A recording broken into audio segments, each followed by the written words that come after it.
तो शुरू करते हैं आज की कक्षा। आज का हमारा विषय है राज्य का शासन और प्रशासन। तो राज्य की व्यवस्था के 3 अंग होते हैं। जो मूल बात है वो ये है कि जो इसकी व्यवस्था होती है, जो हायरार्की आज हम लोग समझने वाले हैं, ऊपर के शासन के अधिकारियों से लेकर यहाँ हमारे डिस्ट्रिक्ट लेवल के प्रशासन तक, तो थोड़ी सी भूमिका इसकी समझ लेते हैं। राज्य की व्यवस्था के 3 अंग होते हैं। एक होती है विधायिका, दूसरी कार्यपालिका और तीसरी होती है न्यायपालिका। तो विधायिका किसे कहा जाता है? विधायिका उसे कहा जाता है जो स्टेट की विधानसभा है, जो हमारे राज्य की विधानसभा है वो विधायिका कहलाएगी, और देश के मामले में जो है संसद विधायिका कहलाएगी। तो हम लोग क्योंकि उत्तर प्रदेश की बात कर रहे हैं तो यहाँ पे विधायिका जो है विधानसभा को कहा जाएगा, और हमारे द्वारा जो चुने गए प्रतिनिधि हैं ये वहाँ पे जाके बैठेंगे और जो कानून होंगे, जो प्रस्ताव होंगे सरकार के, उनको जो है पारित करेंगे या रिजेक्ट करेंगे, जो भी है उस पर चर्चा इत्यादि वगैरह करेंगे।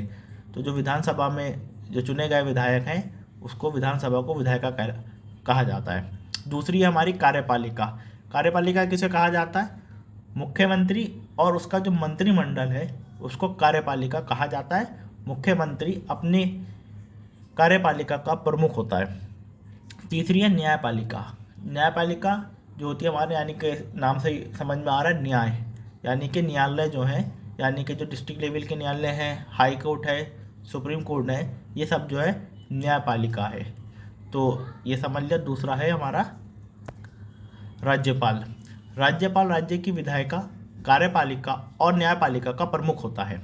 राज्यपाल में राज्य की कार्यकारिणी शक्ति निहित होती है। यह राज्य में केंद्र सरकार का एजेंट होता है।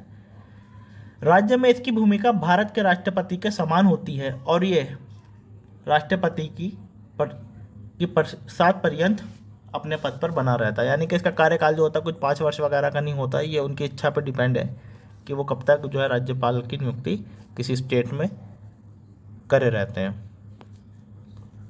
तीसरा हमारा मुख्यमंत्री। मुख्यमंत्री राज्यपाल की कार्यकारिणी शक्ति का प्रयोग करता है। मुख्यमंत्री का चयन चुने गए प्रतिनिधियों द्वारा किया जाता है। मुख्यमंत्री मंत्रिमंडल का अध्यक्ष होता है। अब हम उस हायरार्की की बात कर लेते हैं जिसके लिए हमने सारी बातें समझी हैं। तो सबसे पहले हम बात करते हैं मुख्यमंत्री। मुख्यमंत्री के नीचे होते हैं मुख्यमंत्री के प्रधान सचिव। प्रधान सचिव के समान ही लगभग समझ लिए कि मुख्य सचिव आते हैं, उनकी सहायता के लिए अपर मुख्य सचिव और विभिन्न विभागों या मंत्रालयों के सचिव जो हैं वो आते हैं। फिर आते हैं हमारे मंडल। 18 मंडल हैं उत्तर प्रदेश में, और प्रत्येक मंडल का एक अपना मंडल आयुक्त होता है। तो मंडल आयुक्त के नीचे जो होते हैं उनकी सहायता के लिए अपर मंडल आयुक्त होते हैं, और अपर मंडल आयुक्त के नीचे जो ज़िला आ जाता है तो वहाँ के जो प्रमुख होते हैं जिला अधिकारी या उपायुक्त होते हैं। ये ज़िले को अपने पूरे इनके सुपरविज़न में जो है अपने डिस्ट्रिक्ट को या अपने ज़िले को देखते हैं, और जो भी सरकार की नीतियाँ इत्यादि होती हैं वो वहाँ पे कार्यान्वित करवाते हैं। तो जिलाधिकारी के नीचे आते हैं उनकी सहायता के लिए उप जिला अधिकारी यानी कि एडीएम, और एडीएम के नीचे आते हैं सब डिविजनल मजिस्ट्रेट यानी कि एसडीएम, और एसडीएम के नीचे आते हैं अपर सब डिविजनल मजिस्ट्रेट यानी कि एएसडीएम, और एएसडीएम के नीचे आते हैं तहसीलदार, और तहसीलदार के नीचे आते हैं नायाब तहसीलदार, और नायाब तहसीलदार के नीचे फिर डिपार्टमेंटल पोस्टें जो होती हैं, जो विभागीय पद होते हैं, फिर वो आ जाते हैं। इधर साइड में देखते हैं, इधर साइड में लिखा हुआ है सिटी मजिस्ट्रेट और अपर सिटी मजिस्ट्रेट। ये कौन होते हैं? सिटी मजिस्ट्रेट जो होते हैं वो उनकी रैंक जो होती है एसडीएम के ही बराबर होती है, और अपर सिटी मजिस्ट्रेट की रैंक जो होती है एएसडीएम यानी कि अपर सब डिविजनल मजिस्ट्रेट के बराबर होती है।